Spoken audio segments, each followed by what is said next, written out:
Hello, my fellow Patriots. This is Alex with another Disabled Vet's Perspective. You guys may have noticed that my most recent episode of Inside Veterans Affairs is not available. Well, we went ahead and shot about 30 minutes of it, but frankly, it was an absolute disaster. We were having trouble with Google Hangouts. It was almost 30 minutes late getting live.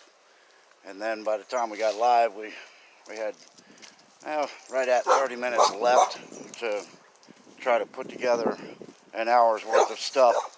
So it was probably pretty much just chew the cud and shoot shit, and didn't have any significant purpose to it. So American Joe, if you haven't subscribed to him, y'all need to do that. American Joe is a great guy, incredible guy. He's going to help me get through Streamlabs, so I won't have to fight the Google Hangouts anymore, because I mean it has been a fight, and rumor has it they're going to be getting rid of it anyway. So when I get the Streamlabs all hooked up and ready to go, then all these glitches on my Sunday show should be done with. Anyway, if you guys managed to sit through that disaster, I appreciate y'all being there for sure. And if you guys didn't get a chance to see it, you didn't miss much. But anyhow, I wanted to bring up a couple of things that I did talk about on that live show, since it is no longer on the list of videos. First thing is, I hope that everybody understands how significant the walk into North Korea was by our president. I don't care if you like President Trump or not. I don't care if you are a Obama supporter. It just doesn't matter. The fact is, a U.S. president walked into North Korea for the first time in history. And that's equivalent to one small step for man, one giant leap for mankind. It's almost the same country. But, I mean, really, when you think about the significance of it, whether you understand it now or maybe it'll kick in later, I'd recommend that you let your kids look at that video, explain to them what happened, because in 20 years, when all this liberal conservative hatred fizzles out and we gain an element of peace on this planet, the kids will be telling their kids, yeah, I remember that day when President Trump walked into North Korea, and that was the start of peace on earth. And I mean, maybe you think that sounds far-fetched, but I don't. I believe it really is going to be the start of peace, because none of us want war, even the ones that have fought war. We don't want that crap. Soldiers do what they're told to do. It's not like we have a personal beef with them. So the wars are fought for bankers and investors. And when the wars are minimalized and they get done supplying both sides with the killing machines, then they have their contracting companies go in and start rebuilding those countries and make huge profits on it.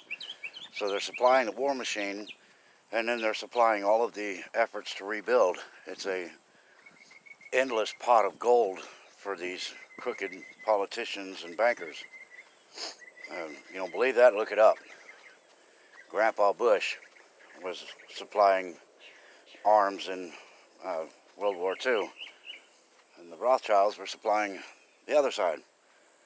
So the whole thing is bankers helping bankers and investors helping investors, and while the rest of us get shot and killed or get broken and have to deal with that the rest of our lives, while they sit in their cushy houses and push little buttons to talk and stuff like that, and it's almost like they're playing a video game or a board game where they're saying, okay, well, I'm going to put my pieces over here and you're going to put your pieces over there, and we'll go ahead and let them fight each other and see what happens, and the winner of that one, we'll put them up against this set of pieces over here.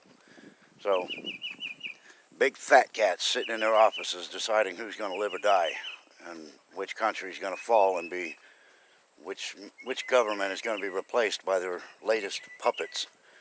And I say meat puppets because that's all they are. They're idiots with a hand up their ass telling them what to do. So, you guys, just think about this. North Korea, it may not kick in now, but at some point it's going to be realized that that was the beginning of peace on earth and the end to the bankers' wars. So mark my words. So you can go back 20 years and say, yeah, this guy over here on YouTube, he said that too.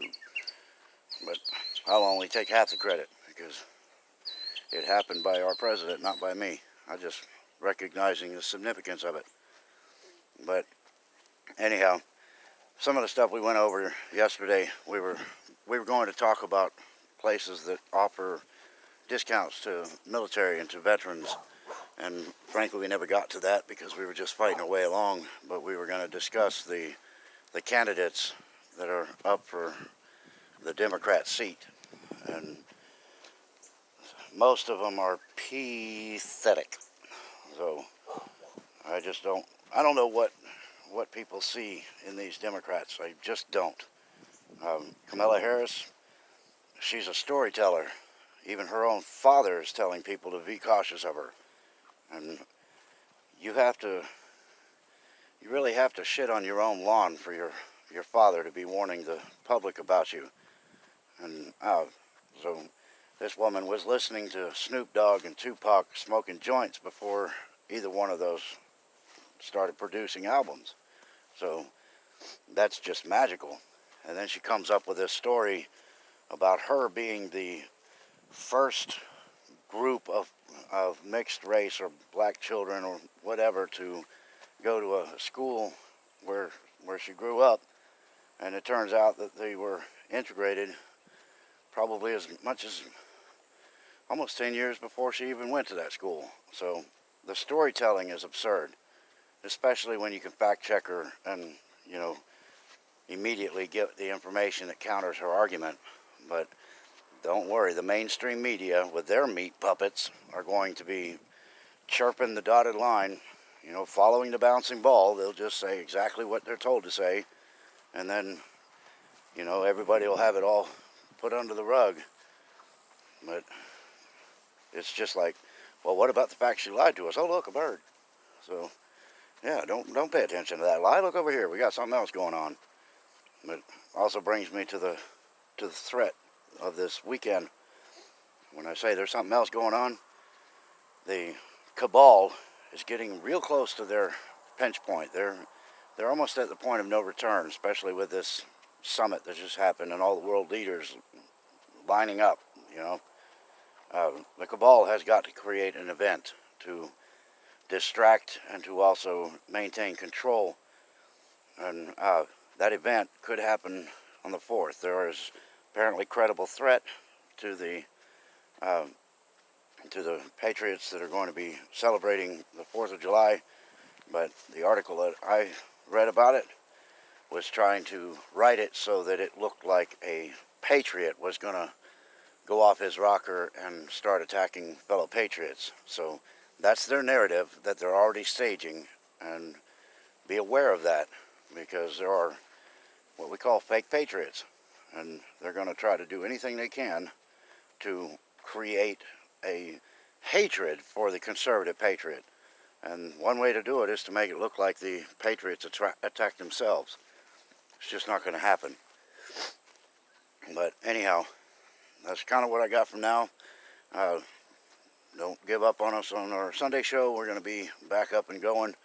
I'll get this computer stuff figured out. We'll have a good show next weekend. But if you guys like what I say, make sure you hit that like button. Give me a subscribe to my channel if you want to be part of my family. And it's a big patriot family over here. It's hugs and kisses all around. Well, except for the man to man, man hug, that kind of thing. But anyway, I'll have more to say later, I'm sure. It's all racing through the mind all the time. By the way, it is my beautiful wife's birthday today, and she is celebrating 49 years of life, and most of that has been spent with me, so that's a hell of a sacrifice. You know what I'm saying? But anyway, y'all take care and stay in the fight.